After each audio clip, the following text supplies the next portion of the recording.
pathologies, les problèmes hématologiques, la pathologie vasculaire, donc tout ce qui est insuffisance cardiaque, insuffisance veineuse chronique, les lymphodèmes, l'hypertension, l'artérite, l'artériosclérose et l'obésité. Je suis désolée, je passe vraiment très rapidement, mais comme je vous ai dit, c'est vraiment une petite présentation, donc on ne peut pas passer trop de temps. Autres facteurs généraux qui vont retarder la cicatrisation, la dénutrition, la malnutrition, le tabagisme, le vieillissement, le déficit sensitif dans la région de la douleur, de la plaie. On pensera à nos patients diabétiques. Certains traitements vont aussi pouvoir ralentir la cicatrisation. Tout ce qui est radiation ionisante, les chimiothérapies, les anti-inflammatoires non stéroïdiens, les anti-agrégants plaquettaires. Nos petits patients qui sont sous cardégique, il faut se dire que ça peut, le cardégique étant un anti-agrégant plaquettaire, il peut contrecarrer les phases de cicatrisation. Autres facteurs généraux, les problèmes de mobilité, les troubles de la continence urinaire et fécale, etc., etc. Après, il y a d'autres facteurs locaux. La colonisation critique, quand une plaie commence à être colonisée, il y a trop de bactéries et cela peut ralentir la cicatrisation. Après, bien sûr, l'infection, l'ischémie, un corps étranger peut être facteur de trouble. J'ai un patient, par exemple, qui a des calcifications. Donc, on n'arrive pas à fermer parce qu'il nous sort régulièrement au niveau des plaies des petites calcifications qui ne font que rouvrir tout ce qu'on a réussi à fermer. Le tissu nécrotique, les œdèmes, les hématomes, les cellules tumorales, il faut y penser. Une plaie qui ne se referme pas, on peut avoir un problème de cellules tumorales qui va, la plaie qui s'est cancérisée. Donc tout ça, il faut l'avoir en tête. Le bilan de plaie en lui-même, que comprend le bilan de plaie, comment le rédiger, quels outils et quelles méthodes? Bon, déjà un recueil de données très général par un entretien clinique avec le nom et le prénom de la personne qui réalise le bilan ainsi que la date de réalisation du bilan. Pour le patient, tout ce qui est administratif, son nom, son prénom, son adresse, son numéro de téléphone, le numéro du médecin, du spécialiste, du référent de plaie, de l'infirmière. Il peut y avoir d'autres intervenants. Et quels sont les éléments importants à prendre en compte. Voilà un petit peu le recueil de données. Donc, les antécédents, l'entretien clinique qui va nous aider à… on va faire la liste des antécédents, des traitements, des habitudes de vie et l'examen physique. Là, ce sera à base de mesures et d'observations. Tout ça va rentrer dans notre bilan de plaie. Quels vont être donc ces antécédents, que ce soit antécédents chirurgicaux et traumatiques? Quelles complications? Est-ce qu'il y a eu des transfusions, des phlébites, des embolies, des infections, etc., etc. Des antécédents médicaux maintenant. Est-ce qu'il est diabétique? Est-ce qu'il souffre d'hypertension artérielle, d'asthme? Est-ce qu'il a déjà eu une phlébite? La tuberculose, le psoriasis? Est-ce qu'il a eu des hospitalisations? Pour quel motif? Pour quelle durée? Est-ce que le patient est en surcharge pondérale? Est-ce qu'il y a une maladie génétique qui pourrait éventuellement retarder la cicatrisation? L'entretien clinique, c'est aussi les antécédents allergiques. Est-ce qu'il y a une allergie à un anesthésique, à l'iode, à un sparadrap? Est-ce qu'il fait de l'asthme, de l'eczéma? Est-ce qu'il y a déjà eu des antécédents, des accidents allergiques? Est-ce qu'il y a des antécédents familiaux par rapport à ses parents, à ses frères et ses sœurs, à ses enfants? On va recueillir aussi les traitements. Comme je vous ai dit tout à l'heure, certains traitements vont pouvoir retarder la cicatrisation. On va trouver ces traitements, on pourra demander aux patients quelles sont ces ordonnances, quels sont les spécialistes. Est-ce qu'ils pratiquent l'automédication? C'est important de le savoir. Et enfin, est-ce que les vaccinations sont à jour? Les habitudes de vie, est-ce que c'est une personne qui risque d'avoir des soucis suite à sa profession, la profession où il y aurait des expositions toxiques? Est-ce que c'est une personne qui est stressée, qui est au chômage? Le stress peut être un facteur de retard de cicatrisation. Est-ce que cette personne est toxicomane? Est-ce qu'il boit? Est-ce qu'il fume? Est-ce qu'il y a des animaux à la maison? Sans la savoir, la personne peut faire une allergie et de ce fait avoir des retards de cicatrisation dus à cette allergie aux animaux sans le savoir. Est-ce que cette personne a des habitudes alimentaires particulières sans sel? Est-ce que cette personne est végane? Par rapport au logement, on pourra noter est-ce qu'il y a une bonne hygiène? Est-ce qu'il y a de l'incurie? Un ascenseur? Est-ce qu'il faut qu'il monte les escaliers? Et enfin, est-ce qu'il y a une prise en charge sociale? On va faire après l'histoire de la maladie, c'est-à-dire recueillir auprès du patient lui-même ou d'un aidant tout ce qui rentre dans l'histoire de cette maladie. On pourra se servir, c'est un outil que j'utilise. Maintenant, chacun voit un petit peu comment essaie de faire le bilan de plaie à sa sauce, si je puis m'exprimer ainsi. Donc, PQRSTU, c'est P, qu'est-ce qui provoque le symptôme? Quantité, fréquence et qualité. La région, quels sont les symptômes et les signes associés? Le temps, la durée, depuis combien de temps est-ce que le patient a cette plaie, depuis combien de temps est-ce qu'il en souffre, peut-être qu'il a essayé déjà de faire des soins tout seul en se disant de toute façon ça va passer. Puis comme disait tout à l'heure Sylvie, c'est peut-être une plaie qui était au départ une plaie simple qui s'est compliquée et qui est devenue une plaie lourde et complexe. On va aussi demander le vécu du patient. Est-ce que ça a un impact dans sa vie? C'est ce qui va être très important. L'examen physique, enfin, donc les mesures, la taille, le poids, quelle est la température de la personne, la fréquence cardiaque, la fréquence respiratoire. Est-ce que ce patient est pâle? Est-ce qu'il a un ictère? Est-ce qu'il est cyanosé? Il peut avoir des marbrures aussi. Son état de vigilance, son état d'hygiène, est-ce qu'il est autonome ou pas? Est-ce qu'il fait des bruits respiratoires? Tout ça va rentrer dans notre entretien afin de pouvoir remplir notre bilan initial. Donc, le bilan en lui-même reprend tout ce que je viens de voir avec vous. Il ne faut pas oublier que pour prendre une photo, comme tout le monde le sait, vous devez avoir un accord de votre patient.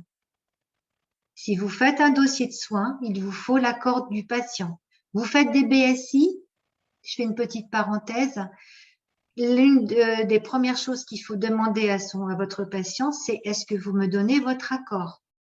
Sans l'accord du patient, vous ne pouvez pas faire le BSI. Vous ne pouvez pas prendre de photos. D'accord? Est-ce que c'est quelque chose que vous faites systématiquement, de demander l'accord du patient? Oui. Oui, oui. Oui. Après, à l'hôpital, c'est un accord oral. Je ne sais pas si en libéral, il faut faire signer un papier où le patient nous autorise en tant que professionnel à prendre ses plaies en photo. Enfin, nous, c'est beaucoup de l'oral et on est souvent obligé de faire ça parce que ça c'est quand je travaillais en diabétologie, quand on était en attente du passage du chirurgien plasticien ou du chirurvasque et que il s'était retenu au bloc, souvent il disait tu prends des photos, tu me l'envoies sur mon 06. Donc c'est vrai qu'à l'hôpital, ça se faisait très très souvent.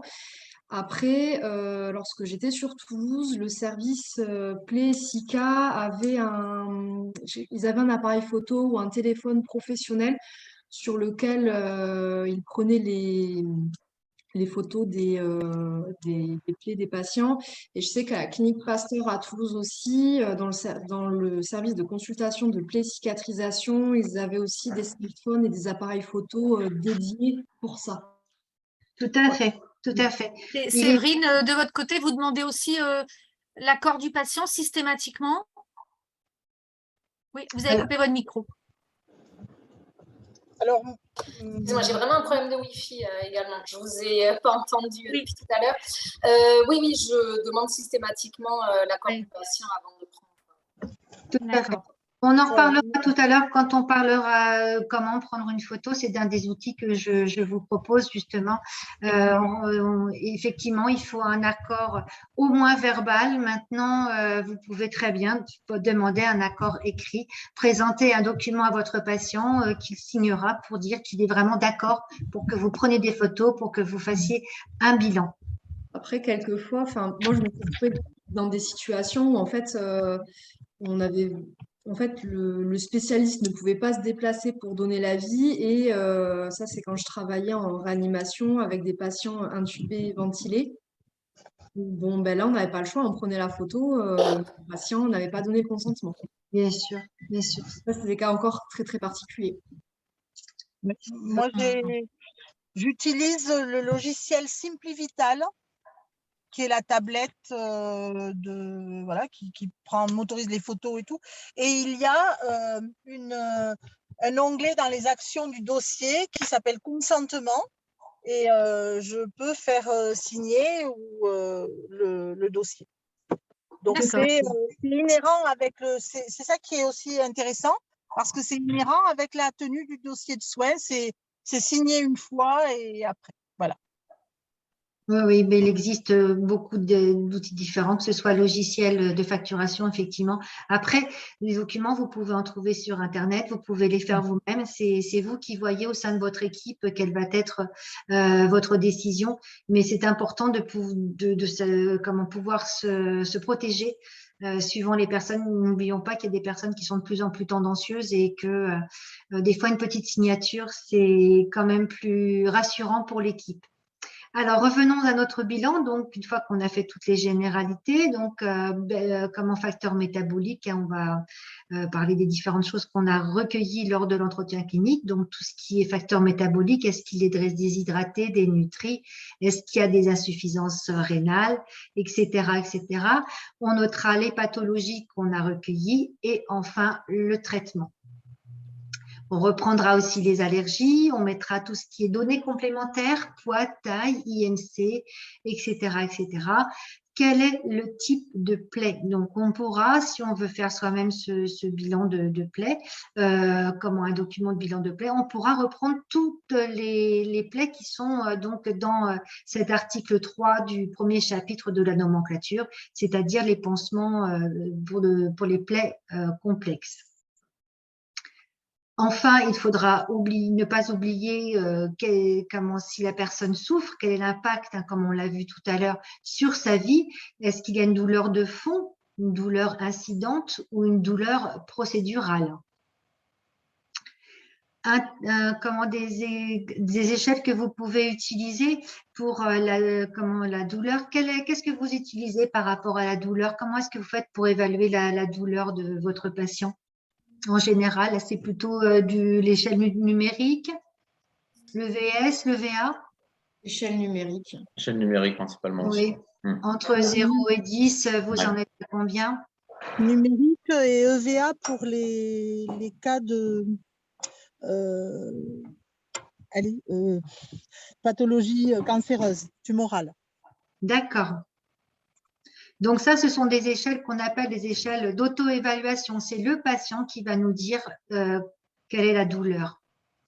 Après, il existe des échelles d'hétéro-évaluation. Ce sont des échelles que vous pouvez facilement trouver sur Internet si vous êtes intéressé. Donc, il y a l'échelle Doloplus.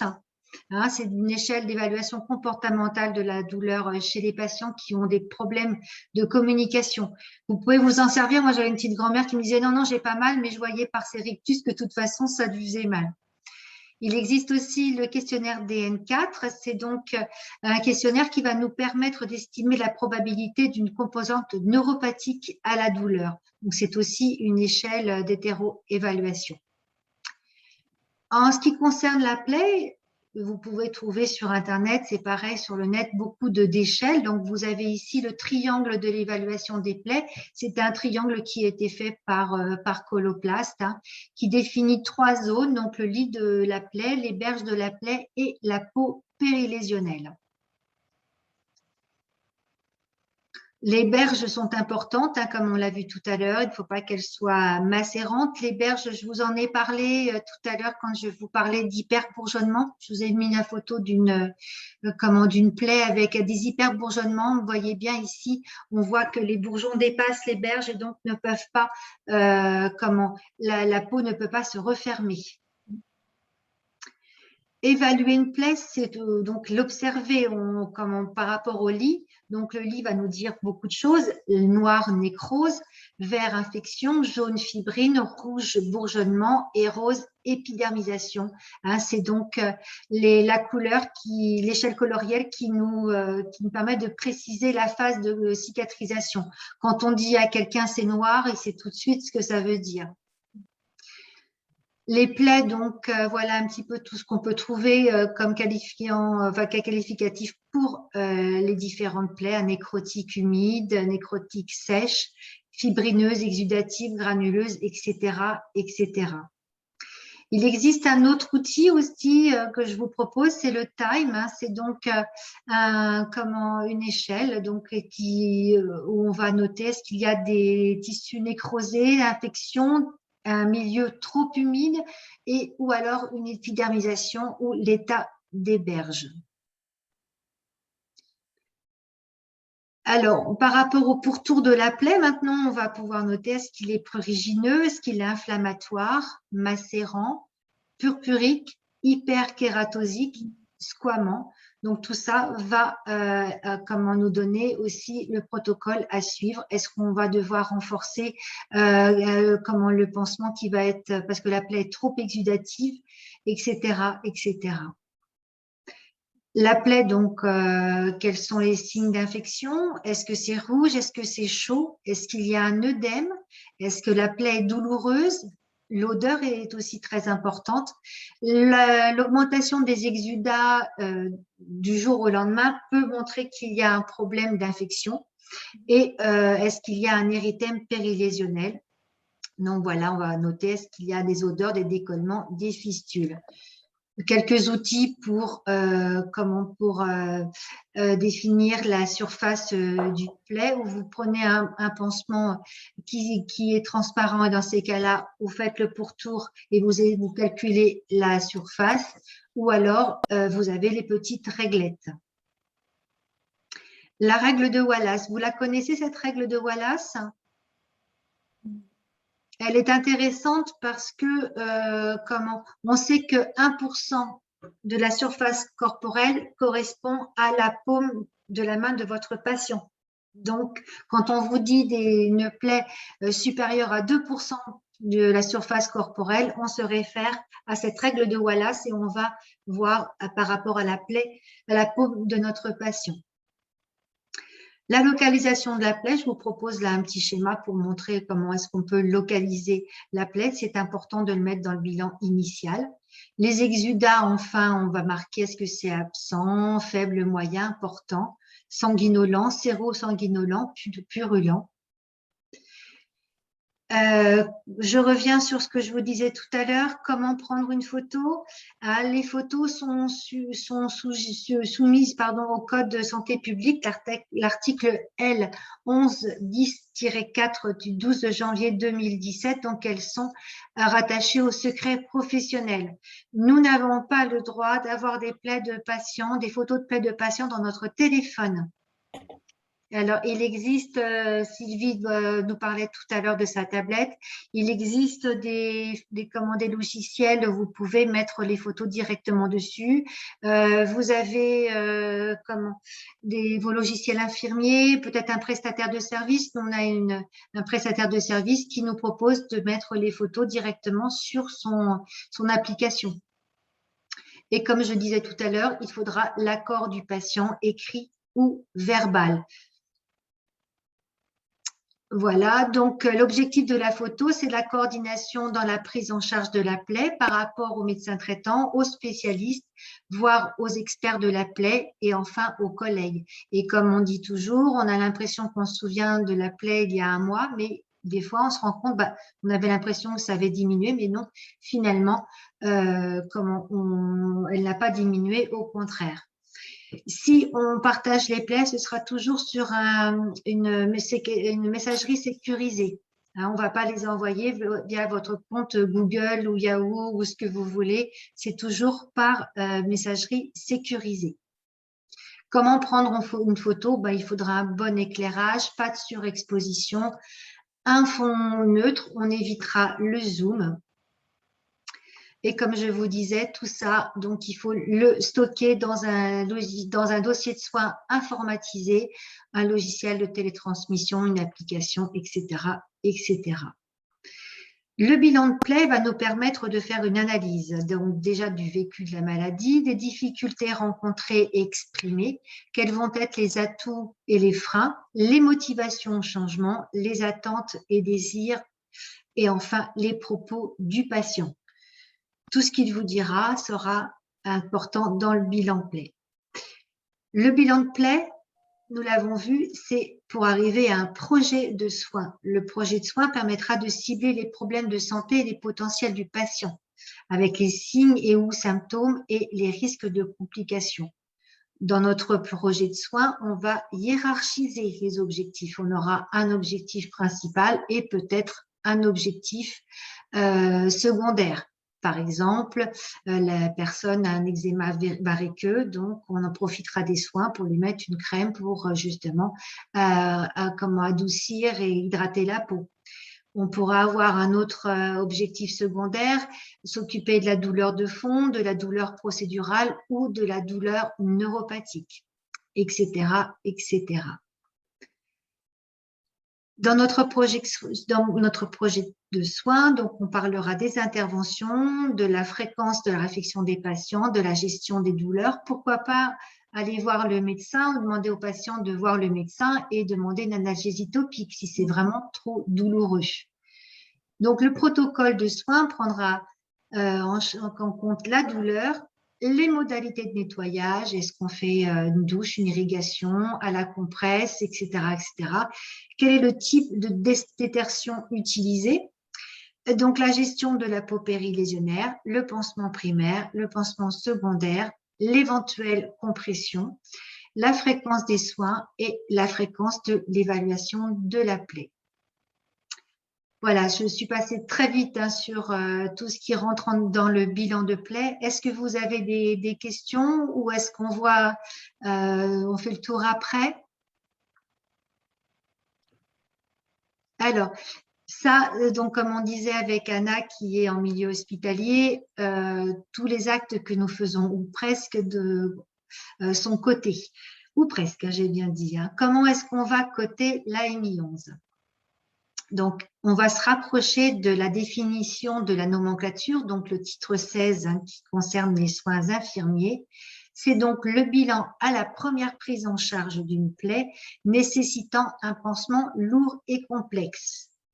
Donc, la prescription des pansements, la prescription médicale est incluse dans la prescription de excusez-moi. Quand vous avez une ordonnance avec une prescription médicale pour un pansement lourd et complexe, dans ces cas-là, vous n'avez pas besoin de demander une réalisation d'un bilan de plaie, un bilan initial de plaie. C'est dérogation à l'article 5 des dispositions générales. Donc, pour quelle plaie? Les plaies longues. Donc, si vous avez une plaie que vous avez en charge depuis plus d'un an, vous pouvez refaire au bout d'un an un bilan initial de plaie. Donc, profitez par exemple du renouvellement d'une ordonnance pour faire ce bilan de plaie. Pour les plaies récidivantes, après plus de 2 mois d'interruption des plaies, des pansements, c'est-à-dire que votre patient vous lui faites un pansement, vous lui mettez une compression. Au bout d'un certain temps, votre plaie est fermée. Donc, vous lui demandez de mettre ses chaussettes, de bien hydrater sa peau. Et il vous rappelle 3 mois après en vous disant venez vite, ça coule de partout. Dans ces cas-là, vous pourrez refaire un bilan initial de plaie puisqu'il y aura eu une interruption pendant plus de 2 mois. Donc, comme on l'a vu, hein, ce bilan de plaie comprend l'évaluation de la situation du patient, l'établissement d'une fiche descriptive, l'élaboration d'un projet de soins et la réalisation du pansement.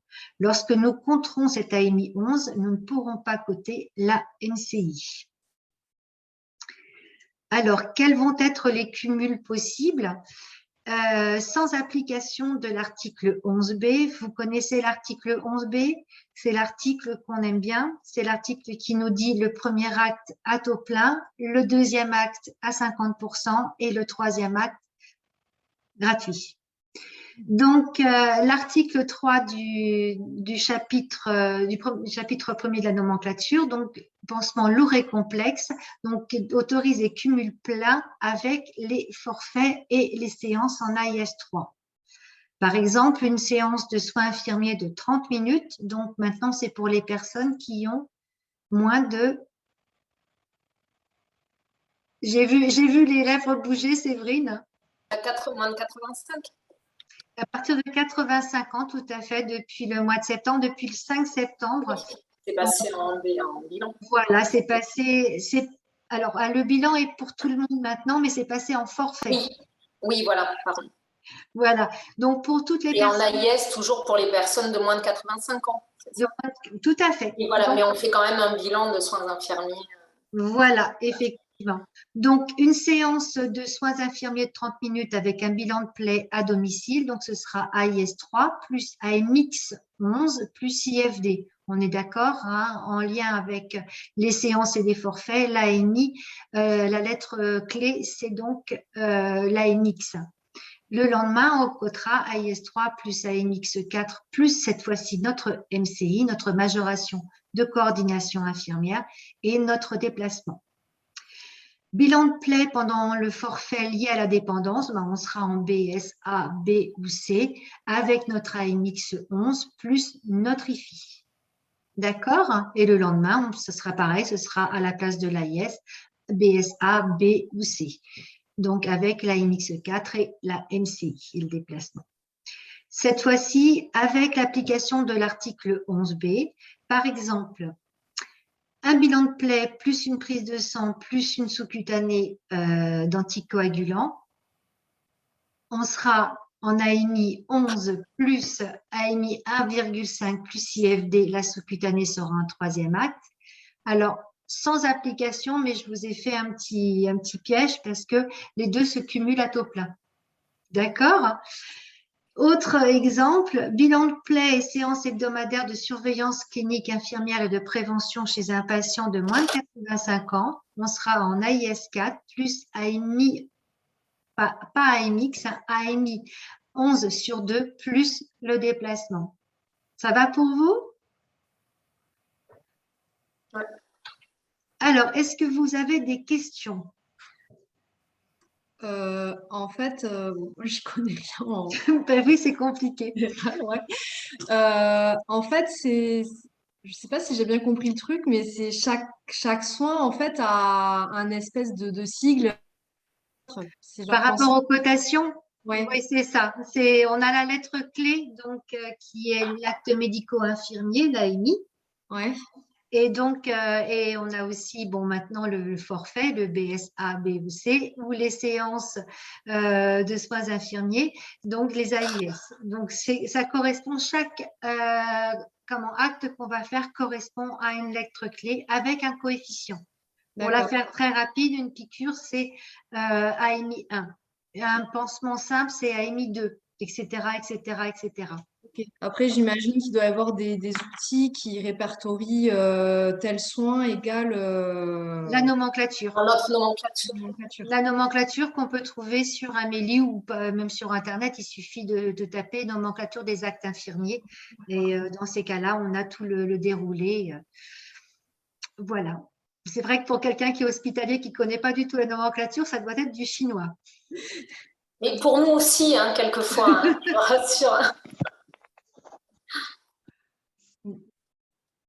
Oui, Sylvie, on a vu le micro qui s'allumait. J'ai perdu votre son. Ah. Allô? Allô, allô? Tout le monde entend? Oui, ça marche.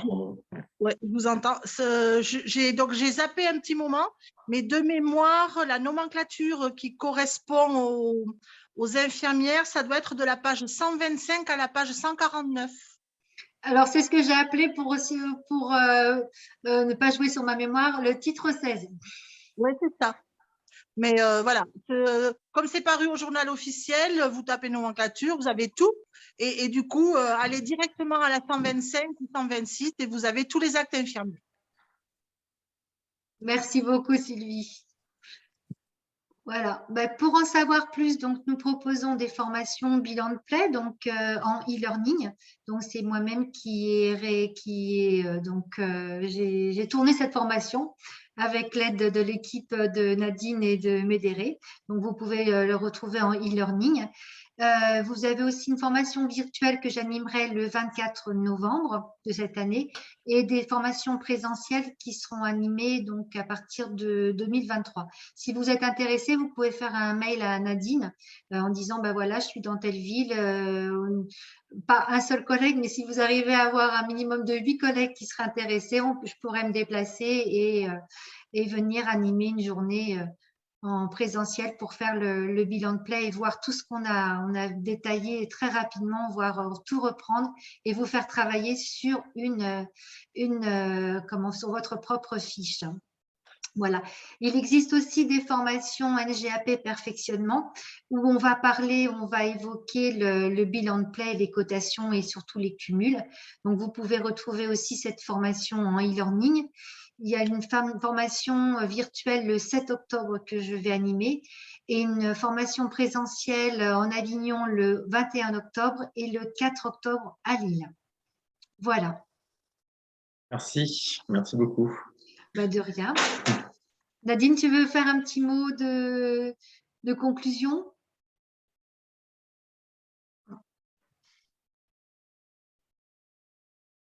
On ne t'entend plus?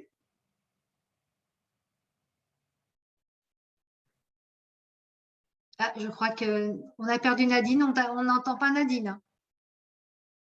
En tout cas, j'espère quand même avoir répondu un peu à vos attentes, à vos questions. Vous voyez, c'est vraiment quelque chose qui mérite d'être approfondi parce que, comme je l'ai dit en préambule, on ne se rappelle pas vraiment tous les processus de cicatrisation.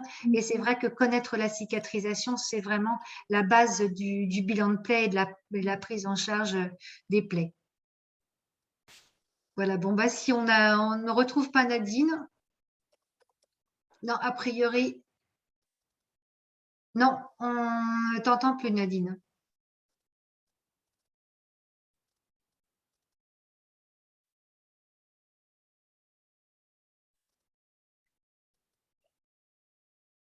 Bon, écoutez, je vais vous laisser repartir si vous n'avez plus de questions. Merci comme à notre petit supporter, là. Un futur infirmier. Non, ouais, un Covidé à la maison, là, surtout. Aïe, aïe, aïe, Ouais. c'est compliqué. Bon courage, en tout cas. Merci beaucoup. Merci, en tout cas, d'être venu à ce webinaire. Et puis, j'espère vous revoir bientôt. Et à la prochaine. Merci à vous. Bon après-midi. Bon courage, merci, Anna. au Au revoir Stéphane. Au revoir Séverine. Au revoir. Au revoir. Au revoir.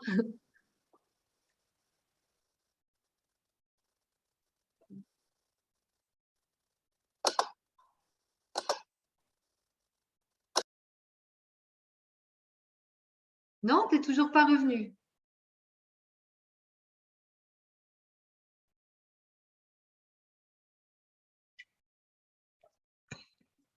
Attends, je t'appelle.